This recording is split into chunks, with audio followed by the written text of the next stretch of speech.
네, 안녕하십니까. 반갑습니다.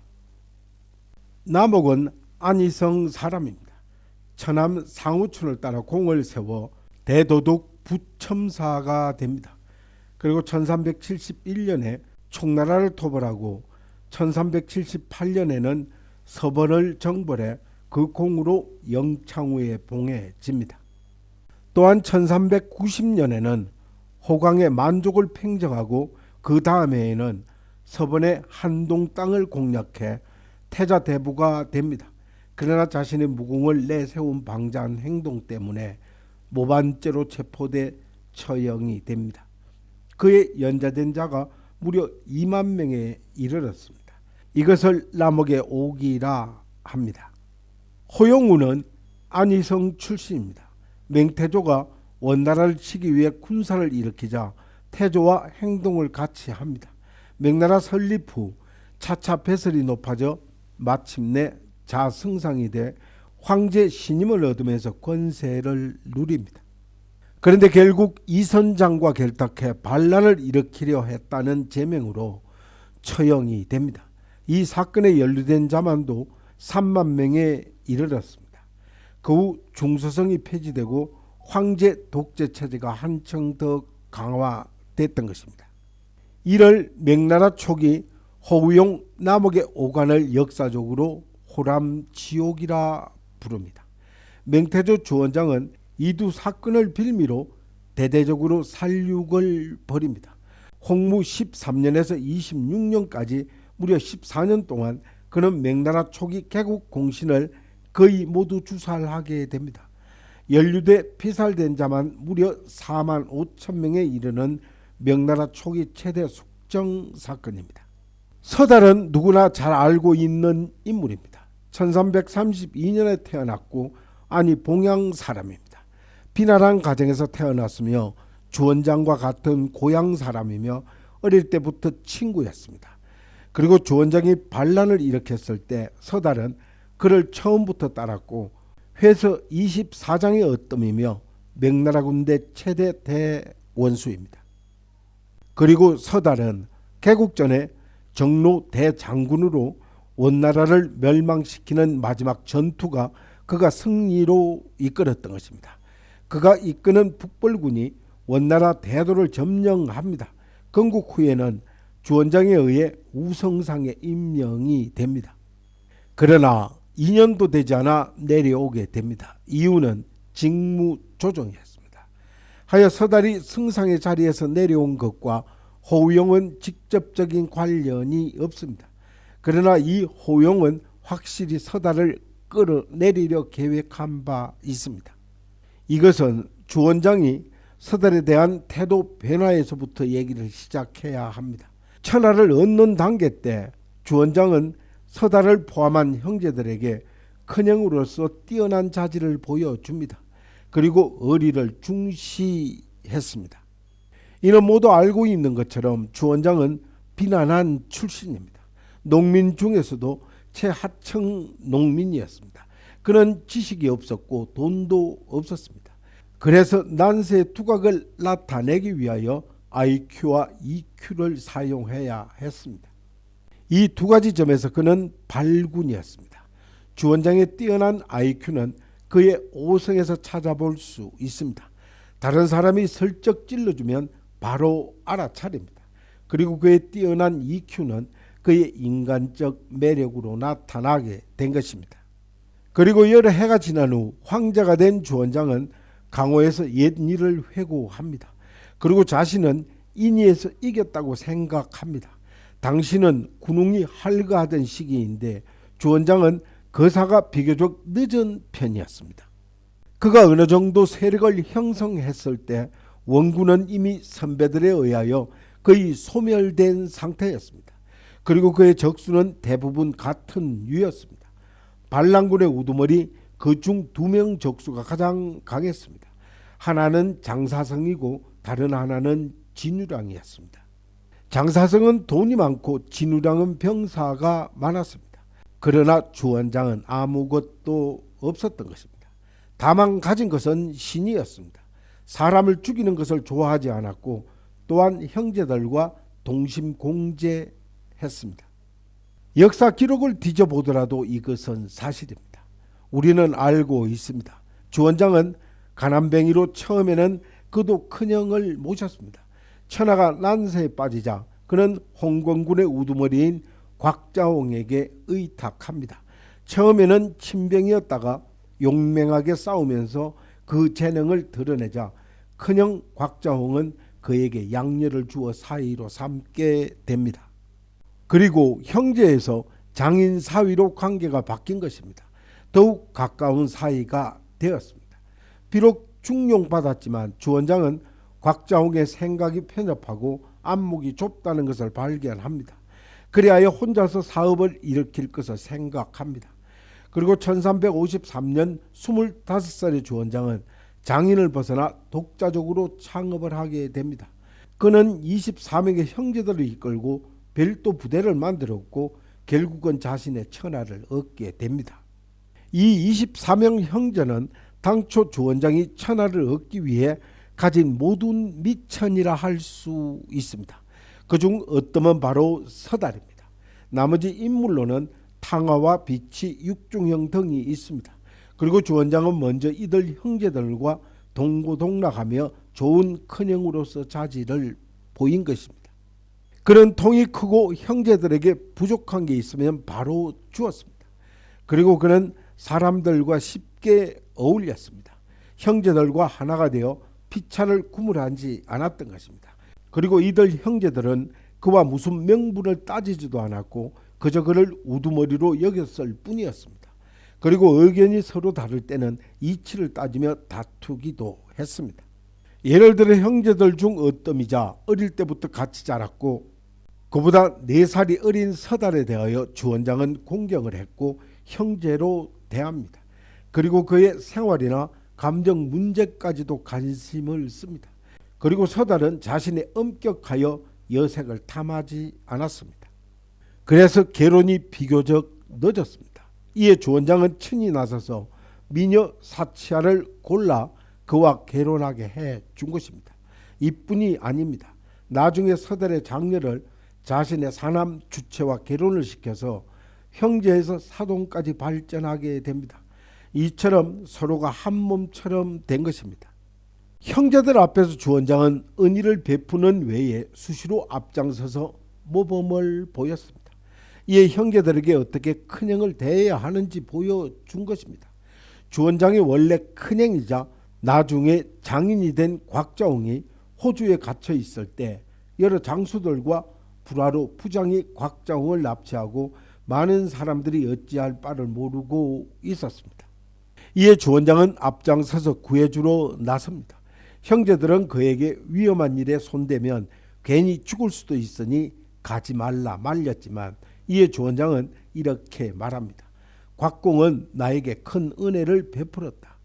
그런데 그가 지금 어려운데 내가 만일 가서 구해주지 않는다면 내가 사람이라고 할 수 있겠는가라고 하면서 그는 파벌 다툼을 무마시키고 곽자홍을 구해내게 됩니다. 이에 형제들 앞에서 주군을 구해냈다는 좋은 명성을 쌓게 된 것입니다. 이렇게 말할 수 있습니다. 천하를 차지하는 단계에서 서달은 대우를 받았습니다. 그리고 주원장의 여러 형제들 중에서 가장 좋은 대우를 받습니다. 대명 왕조가 건립된 후에는 24명의 형제들 중에서 3명의 공에 봉해지고 21명이 후에 봉해지는데 그중 서달 지위가 가장 높았습니다. 이는 위국공, 우중서우 성상, 참군 국사, 태자 소부가 된 것입니다. 그리고 형제들과 마찬가지로 서달은 원래 큰형 주원장과 함께 복을 누려야 했습니다. 그러나 누가 알았으랴 좋은 시절이 오래가지는 않았고 애군이 금방 닥칩니다. 홍무제가 된 후에 주원장은 얼마 후 개국 황제의 안면 바꾸기 철칙을 따르게 됩니다. 이는 토사구팽이 계획적이고 대규모로 개국 공신들을 도살하기 시작한 것입니다. 예전에 이들 24명의 형제들은 그를 황제의 보좌로 올려놓았습니다. 그리고 그를 하늘의 성인으로 받들고 신단으로 올려놓은 것입니다. 그러나 이 성인은 올라가자 내려오지 않습니다. 그리고 그는 이미 신이 되어 버린 것입니다. 그럼 형제들은 무엇인가? 이런 말이 있습니다. 한 사람이 득도하면 닭과 개들까지도 하늘에 오른다라는 말이 있습니다. 이때 득도한 큰형은 정말 형제들을 개나 닭으로 본 것입니다. 이들 형제들도 확실히 하늘로 올라가야 했습니다. 그러나 그들은 큰형의 가장 간단하고 거친 방법으로 하늘에 올라간 것입니다. 바로 그 길은 도살당한 것입니다. 사료를 보면 황위에 오른 주원장은 전우들에게 사나운 모습을 드러냅니다. 그리고 핑곗거리를 찾아서 이들 생사를 같이 넘나들던 전우들을 치게 됩니다. 그는 더 이상 정이 있고 의리가 있던 좋은 큰형이 아니었습니다. 예정을 전혀 생각지 않은 백암량이 된 것입니다. 그리고 주원장의 첫 번째 전우인 서달도 큰형이 배나와 무서움을 확실히 깨닫습니다. 그리하여 행동에 극히 조심합니다. 사료 기재에 따르면 칭제 후 주원장은 자주 서달을 불렀습니다. 그리고 연애를 베풀어 먹고 마셨던 것입니다. 겉으로는 매번 포위 형제로 칭했지만 실제로는 천자의 티를 드러냅니다. 그리고 서달은 어떠했는가? 그는 항상 겸허하고 조심했습니다. 군신의 좀비 질서를 넘지 않으려 애썼고 조정의 예의 제도에 따르면 개국 공신 서달은 관직이 승상의 이름으로 외출 시 상당한 규모의 호위대가 있어야 했습니다. 그러나 그는 보통의 가마와 말을 타고 드나들었던 것입니다. 그리고 집으로 돌아가서도 검소한 생활을 합니다. 전혀 사치 낭비하지 않았던 것입니다. 그리고 가물을 즐기거나 연애를 베풀어 자신의 고귀함을 자랑하려 하지도 않았던 것입니다. 이는 주원장은 서달을 시험해 본 적도 있습니다. 그리고 자신이 살았던 집을 서달에게 넘겨줍니다. 이에 서달은 극구사양하며 받지 않았습니다. 왜냐하면 서달은 알고 있었기 때문입니다. 이는 주원장이 말한 집은 주원장이 오왕을 칭할 때 오왕부였기 때문입니다. 따라서 그 집에 들어가서 산다면 친황 불신의 생각을 품었다는 말이 되지 않는가 하는 것입니다. 그래서 그는 극구받지 않은 것입니다. 그래도 시험은 계속됐습니다. 명사 기록에 따르면 한 번은 주원장이 서달과 술을 마시는데 주량이 센 서달을 일부러 취하게 만듭니다. 그리고 황상의 이불을 덮어줍니다. 서달은 깨어나서 대경실색합니다. 그리고 놀라서 계단 아래로 빨리 내려가 바닥에 엎드려 죽을 죄를 졌다고 소리칩니다. 이는 확실히 주원장은 고의로 서달의 충성을 시험해 본 것입니다. 그리고 서달의 행동을 보고 주원장은 당연히 기뻐합니다. 이는 처벌하지 않았을 뿐만이 아니라 오히려 상을 내립니다. 그리고 서달은 대장군이 됩니다. 위풍당당하다고 할 수 있습니다. 그러나 주원장의 앞에서 그는 이미 조심해서 말을 제대로 할 수 없을 정도였습니다. 이를 보면 그는 주원장이 곁에서 아주 조심해야 한다는 것을 이미 잘 알고 있었던 것입니다. 그리고 야사를 보면 심지어 승기루의 고사까지 전해집니다. 서달은 두 마음을 품지 않았다는 것을 표명했다는 것입니다. 그리고 서달은 바둑의 고수인데 한 번은 주원장이 서달을 불러 바둑을 두게 됩니다. 그리고 서달에게 절대로 양보하지 말고 제대로 두라고 명령을 합니다. 그리하여 두 사람이 바둑을 두기 시작합니다. 이번 판은 아침부터 정오까지 계속되었습니다. 그래도 승부가 나지 않았던 것입니다. 그리고 끝내기를 할 때 돌연 서달은 돌을 놓지 못합니다. 이에 주원장이 놀라서 묻습니다. 장군은 왜 더 놓지 않는가라고 합니다. 이에 서달이 바닥에 엎드려 말합니다. 황상께서는 판을 상세히 봐 주십시오라고 합니다. 이에 주원장은 그제서야 발견합니다. 보니 바둑판에 검은 돌이 이미 만세라는 두 글자를 새기고 있었던 것입니다. 이에 주원장은 크게 기뻐하며 이 누각과 막수 화원을 서달에게 하사하게 됩니다. 이것이 바로 그 유명한 승기루의 내력이었던 것입니다. 이는 모두 알고 있다시피 대명은 개국한 후 주원장이 여러 공신들을 강력하게 경계하게 됩니다. 당연히 여기에는 공신들 자신의 원인도 있습니다. 이는 어릴 때부터 같이 자란 대신들은 훈구 대신이 된 후에도 공을 내세워 오만했던 것입니다. 그리고 더욱 중요한 원인은 주원장의 변태적인 권력욕이었습니다. 그는 권력을 손에 쥐자 남이 빼앗아갈 것을 겁냅니다. 그리고 주원장의 후계자인 태자 주편은 성격이 나약하여 더더욱 주원장의 우려를 하게 됩니다. 이는 주표가 장래 이들 숙부와 백부들을 억누르지 못한다면 대명 강사는 주인이 밝힐 수도 있다고 우려를 한 것입니다. 그리하여 주원장은 황위에 안전 후 암중으로 살심을 품어 문호를 정리하기로 한 것입니다.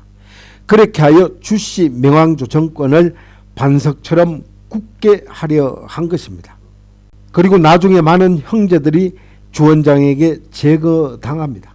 그러나 오직 서달만은 주원장이 손을 쓰지 않았습니다.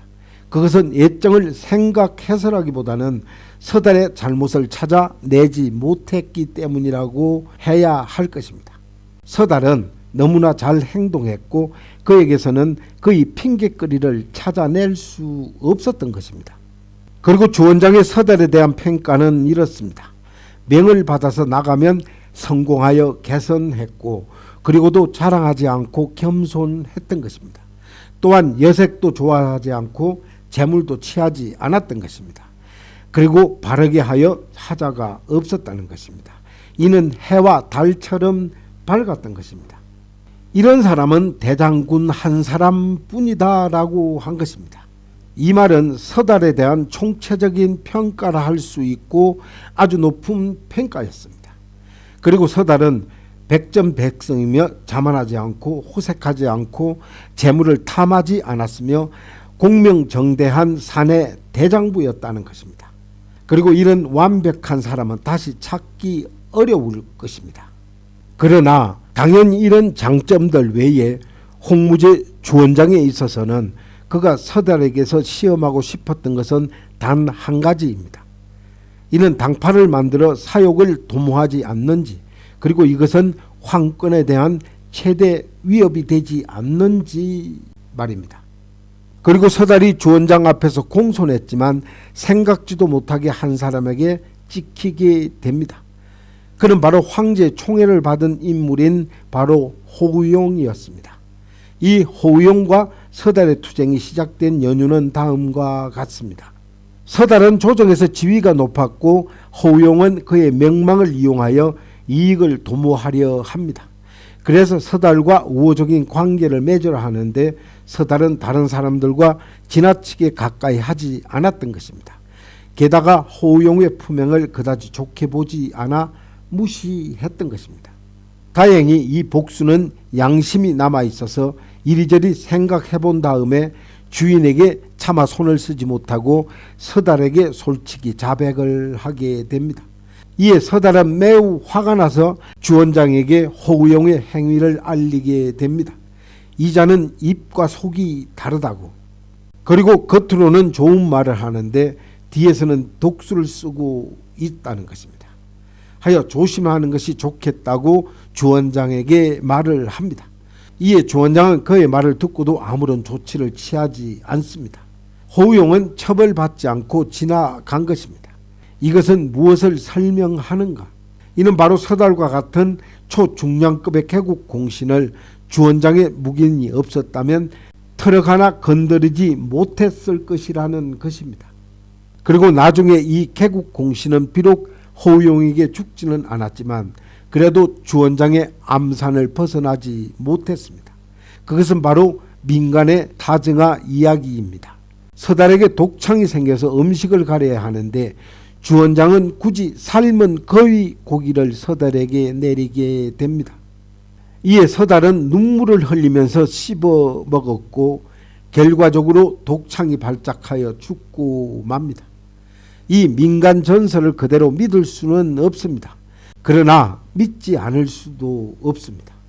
결국 호우용이 서달에게 감히 도전했다는 것은 누가 그에게 그런 담량을 주었겠는가 하는 것입니다. 이는 말하지 않아도 알 수 있는 것입니다. 역사 기록에 따르면 서달은 홍무 18년 1385년에 죽습니다. 이때 주원장은 이미 호용을 포함한 성상들 모조리 제거한 뒤였습니다. 그리고 마지막으로 이 공적이 탁월한 서달이 세상을 떠난 것입니다. 그리고 주원장은 아주 비통해 합니다.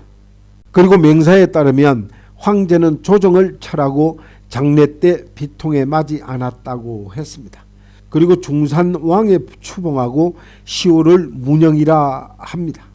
그리고 3세의 왕작을 내리고 중산의 북쪽에 매장하게 하며 신도 비문을 주원장이 직접 짓습니다.